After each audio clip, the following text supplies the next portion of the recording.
bambi genda omuŋŋambire nti mukyala wange mwagala nnyo era buli kaseera mbeera mulowoozaako.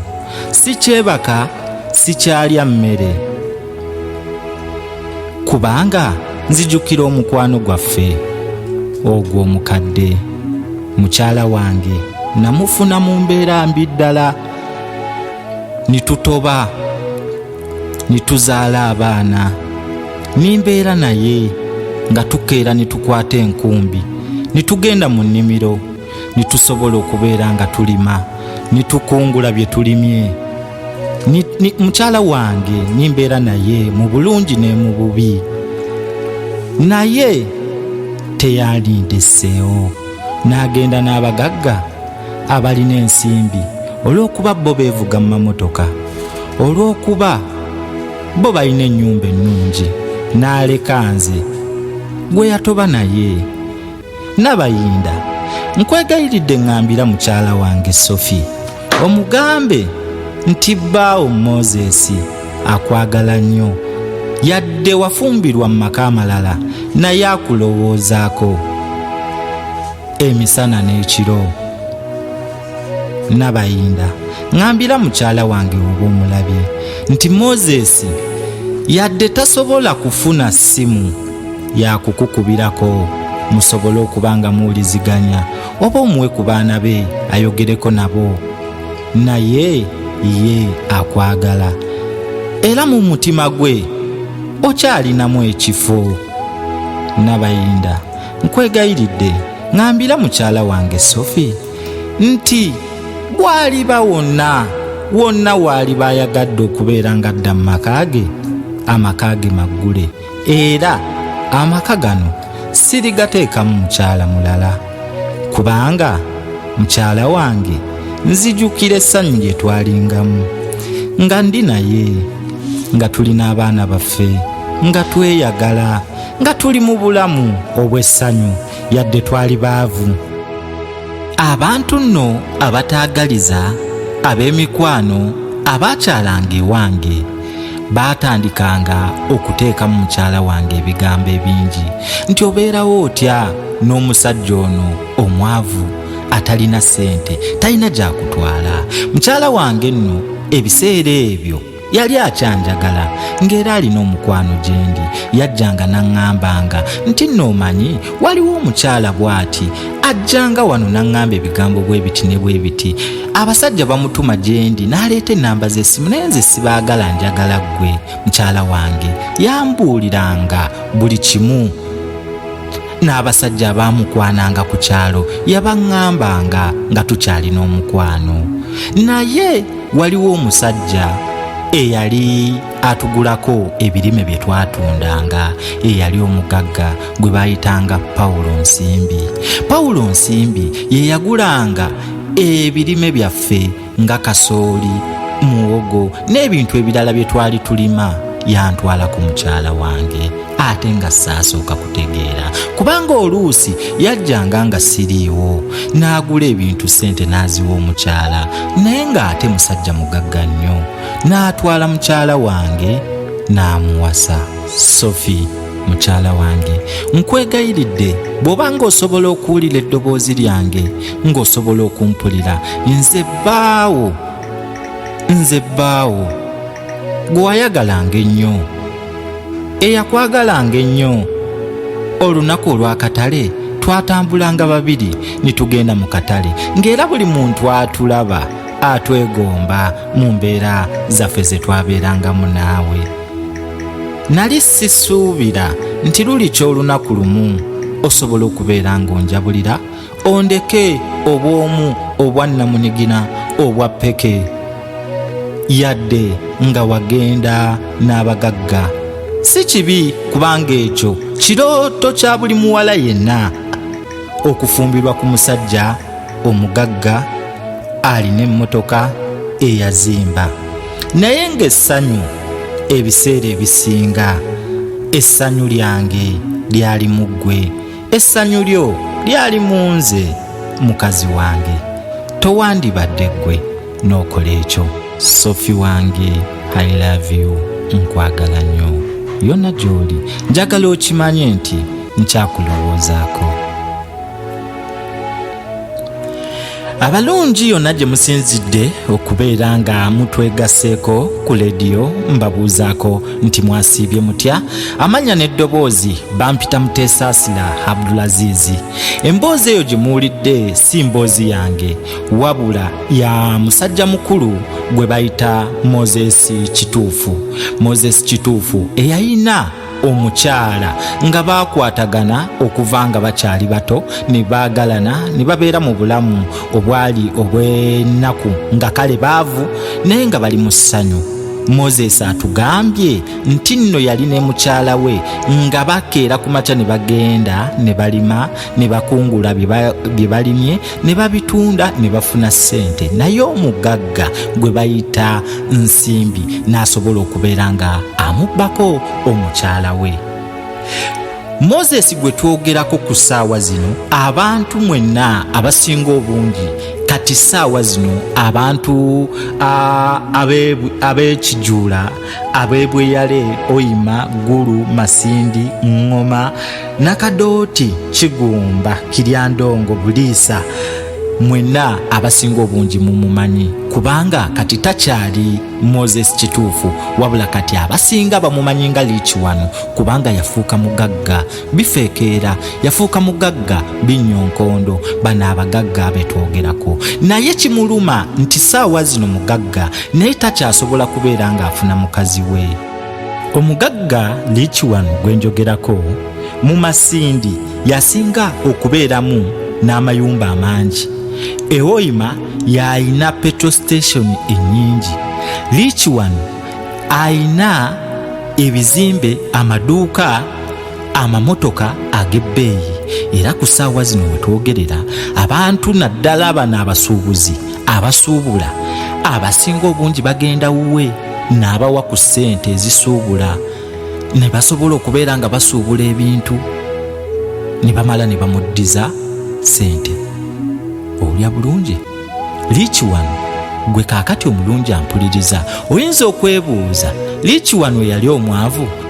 Embeera nga yasazeewo okukyuka tetwala yadde akatikitiki.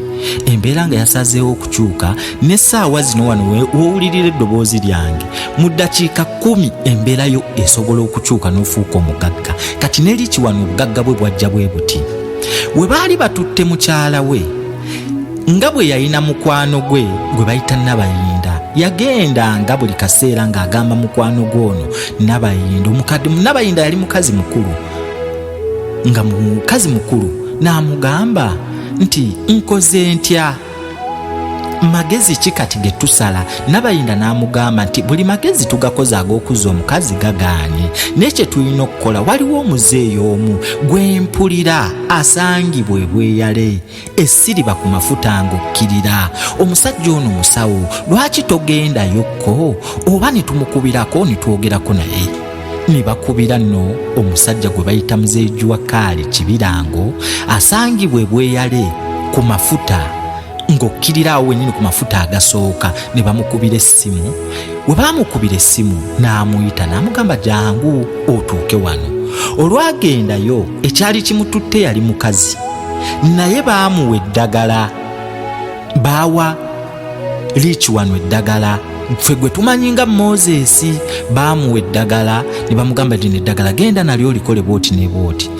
Munnange olwatuuka ewaka eddagala lye baamuwa ate yafunamu bugagga, yafunamu ssente n'afuuka omugagga mu nnaku 3. Toyinza kukikkiriza. Ku lw'ensonga lwaki tebaamuwa ddagala likomyawo mukazi we? N'oli omusajja eyatwala omukazi naye yali yagenda wono omuzeeyi gwe bayita Kaali Kibirango, abasinga gwe bayita Grand Master, asangibwa ebweyale essiriba ku mafuta agasooka nga wakakkirira. Era mbu we baatuukayo baasangawo abantu bangi abaali batudde wali, aba bodaboda nga zipaakinze empaka eno. Naye naawe ampuliriza osobola okuva mu mbeera oba omukubiddeko essimu. Era essimu eno ngenda sooka ngibasomere ku lw'ensonga nnyinza okuba nga nkyayogera amasannyalaze ne gavaako. radio negwamu amanda nga tokyasobola kuwulira. Kati naawe nno sooka wandike ennamba y'essimu eno kubanga eno ennamba si ze ziri eza bulijjo ze tumanyi. Eno ennamba mpanvu ewereza ddala ennamba 16 naye gwe oba olina MTN osobola ogikubako eri 0788 87 52 85 99 oyongerako 99 n'oteekako 99. Nkugambye eri 0788 85 87 52 85 99 99 99. Eya Airtel eri 0702 65 54 69. Ate era woba oyagala okugendayo njagala osooka omukubira essimu totambula butambuzi n'ogamba mbojja kugendayo kubanga waliwo awo abeerimbika mu mannya ge osobola okugwa mu bantu abatali batuufu. Making sure nga osooka kwogera naye ku ssimu n'olyoka otuukayo. Obadde okimanyi bulungi nti abantu abewoyima, Gulu, Masindi, Ngoma, Nakadooti, Kigumba, Kiryandongo, Buliisa, Kijuula, Bweyale abantu abasinga obungi kati obugagga bweyongedde. Bw'oba otambudde ku makubo obanga ogenzeeko mu butale osobola okusangayo abavubuka abakyali abato naye nga bagagga ng'alina ssente. Waliwo ni bw'oba otambuddeko kati ffe ng'abanywamuko n'otambulamukko mu zikiraabu osanga abaana ng'alina miliyoni nga 10 ali mu kunywa mwenge. N'osanga omuntu ng'agenze kola shopping ng'ate ya ssente nnyingi. Tubadde nno kitutegeeranga kyama eky'obugagga obw'abantu b'ebitundu by'eno n'abo bonna abaliraanyeewo. Abantu nno abaali abalimi n'osanga omuntu nga yali muvuzi wa boda nga naye kati ate mugagga ali mu mmotoka yeevuga. N'ogamba omuntu yali avuga boda ate obugagga yabugjawa. N'osanga omuntu nga yali mulimi wa kasooli naye ng'ate kati azimbye ennyumba nnene empitirivu ng'abaana bali bulungi basoma bali beeyagala. Niweebuuza nti nno ssente bazijja luddawa? Kati nno gwe ayagala okusooka okukyusa embeera ogenda kuba ku nnamba y'essimu eno eri 0788 87 52 85 99 99 99. Eri 0788 87 52 85 99 99 99. Eya Airtel eri 0702 65 54 69 0702 65 54 69. Mwena mukubireko muzeeyi wa Kali Kibirango Grand Master agenda kubeera ng'akyusa embeera zammwe. Ni bw'oba nga watambulako ku musawo n'akubba ssente zo nga ekyakutwalayo tewakifuna, tuukako wano ogenda ne 19,000 ewuwo ogenda n'19,000 zokka n'akaveera. Bw'otuukawo ekikututteyo ojja kifuna. Tambula n'19,000 n'akaveera. Oba ofunye kano kakutiya ke bateekamu kasooli, oba ofunye kaveera bino ebiveera bya Sophia, genda n'ekiveera kyonna n'19,000 oba ogenda kukyusa obulamu bwo. Omulungi awuliriza, omanyi lwaki omugagga Rich One takyasobola kubeera ng'azza mukyala we Sophie? Ku lw'ensonga omusajja oli nsimbi eyatwala mukazi w'ono omugagga Rich One, naye bwe yatwala omukazi yagenda ewooli muzeeyi wa Kali Kibirango ne basiba omukazi. Eddagala eryo lye bayita mbulimbuzi ku nkondo yaayo ne bamala okumusiba ne bamuzinga omukazi nga takyasobola kuvaayo, ne bamuteekamu eddagala lye bayita kabba mutima ne bamukwatira awo. Kaakati ono bwe yagendayo Rich One wa muzeeyi n'alaba nga muzeeyi takyasobola ate kubeera ng'asumulula biri ate nga ye yabisiba, n'asalawo n'amuwa obugagga. Rich One ye n'afuna obugagga. Rich One yoyo gwe tumanyi nga Moses mu bwavu we yagaggawala, kati gwe tuyita Rich One. kati ye n'afuna obugagga nga bungi ne liiki wano takyasobola kubeera ng'afuna mukazi mulala gw'ayagala. Yagamba ayagala oli mukazi we Sophie gw'ayagala kubanga yali naye mu bwavu. Omulungi awuliriza, singa gwe wali ono wandibadde okola otya? Ku bugagga n'omukyala wandibadde otwalawo ki? Walisigadde oyinza okugamba muzeeyi nti nze banzirize mukyala wange obugagga babutwale, oba nsigale nga ndi mugagga nfune omukazi omulala mpase?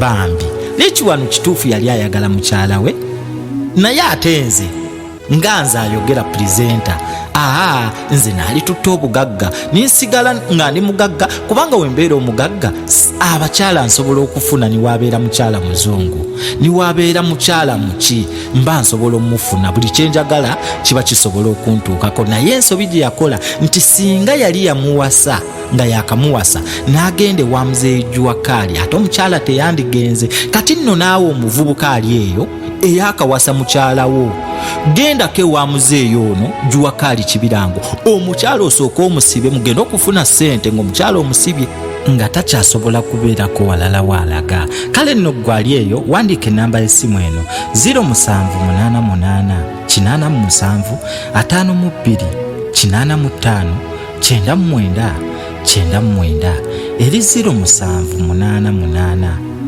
87 52 85 99 99 99. Ennamba eno si ze zino ezammwe eza bulijjo. Ennamba eno evira ddala ku kitebe ekikulu ku Pentagoni ewa muzeeyi Juwakali Kibirango, asangibwa ebweyale ku kaalo ke bayita Siriba, ku mafuta agasookera ddala awo wenyini ku Kiweta. Naye osooka mukubira ssimu, bw'otuukayo agenda kukuwa buli kimu ky'oyagala, agenda kukukolera buli kimu ky'oyagala. Bwe tuba nno nga tuzze ku bbaluwa ya mwana mulenzi gwe tumanyi nga Moses, abangi kati gwe bamanyi nga liiki wano agamba bw'ati nti mukyala wange tewandibadde gwe n'osobola okubeera ng'ondekerera mu kaseera ak'obwavu n'akaseera ak'obugagga nako n'ondaga nti tokyanjagala, kubanga wadde nga byonna bwebiri nejjukira tulina abaana be twazaala. Abaana baffe balina okukulira mu mbeera ennungi, balina okukusomera mu masomero aga standard, amasomero ag'ebbeeyi. Naye ate omusajja gw'olina kati talina ssente, yayavuwala, nsimbi yali mugagga luli mu biseera biri ebikadde, nga nze ndi mwavu ne ku kaseera kano nze mugagga naye yayavuwala lwakuba nti abaavu nabo oluusi tebakkiriza asigala era alagaalagamu abantu nti akyali bulungi, era asigala alagaalagamu abantu nti taggwangamu. Naye ng'ekituufu mu ssente enkalu, nze ate ssente kati nzipimira bupimizi ku kiro. Sophie, komawe wange mukyala wange, tubeere ffenna maama w'abaana bange. Omukwano towandibadde ggwe n'okola ekyo kye wakola. Okusalawo okwo kwali kukyamu, naye nze nategeera kwe kyava, sigamba nti nakuyisa bubi. Abalungi abampuliriza, njagala okubeera nga mbeebaza okubeera nga mubadde mutaddeyo nnyo omwoyo, okubeera nga muwuliriza pulogulaamu zino ezizimba ng'ate ziyigiriza, zibeeramu ebyokuyiga bingi, ng'ate esobola okubeera ng'ekyusa n'obulamu bwo. Abadde omwavu nno ate n'ogaggawala. Ne singa ggwe eyali Moses ku mukazi ne ssente wandibadde olondawo ki? Kale nno abantu abagezigezi, abantu abalina future, ng'osobola okubeera ng'otunuulira eby'omu maaso nga totunuulira bya wano kumpi.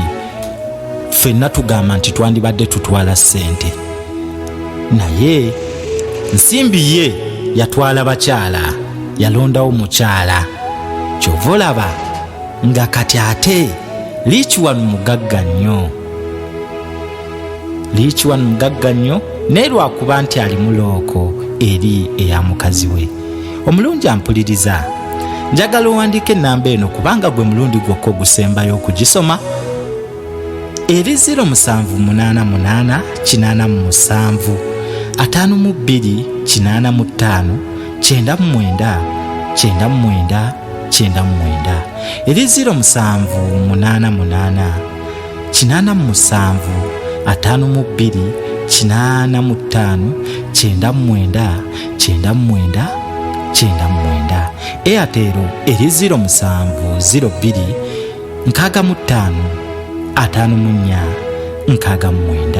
69 0702 65 54 69.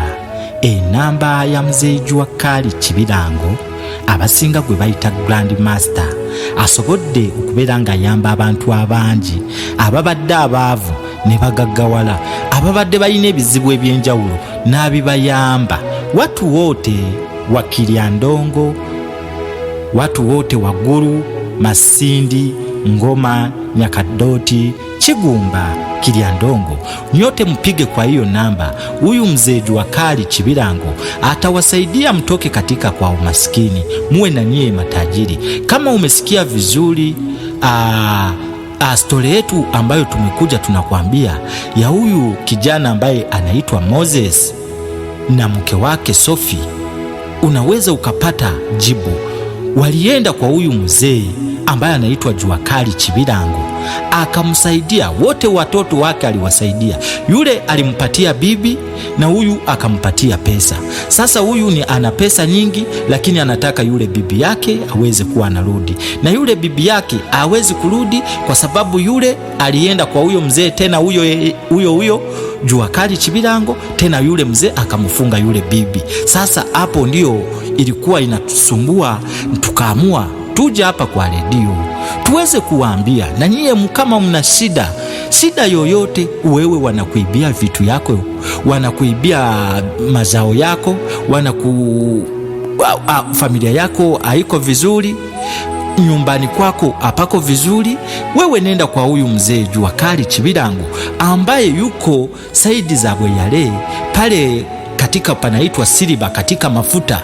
Ukifika Siliba, we piga kwa namba hii, iko 0788 8752 8599 9999, iko 0788 8752 859999.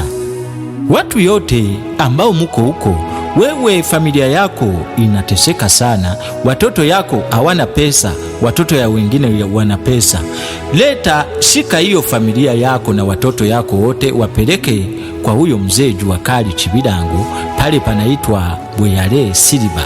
Ukifika pale mpigie hiyo simu nilikupatia wewe, atakuchukua akupeleke kwake, atakupatia dawa kwa siku 3. Mtoto yako ataendesha gari, kama ni kununua pikipiki atanunua pikipiki, kama kujenga boma atajenga boma. Unaenda na 19,000 tu na mfuko. Wewe peleka hii mifuko, wanaweka mahindi, shika mfuko wanaweka mahindi, nenda nao nenda na 19,000 kwa mzee Kk Kibirango, ataweza kusaidia wewe. Unasikia vitu inapiga mlango yako usiku, unasikia vitu inapiga mabati, unasikia vitu inapiga kila fasi. Fanya kitu moja, nenda kwa mzee Kk, ataweza kusaidia. Ndugu zangu wote ambao mlikuwa mnanisikiliza, asante sana kuwa mnanisikiliza. Naomba muendelee kuwa mnasikia programu zangu kama siku ya leo. Mshinde vizuri. Kwa herini, habari njema.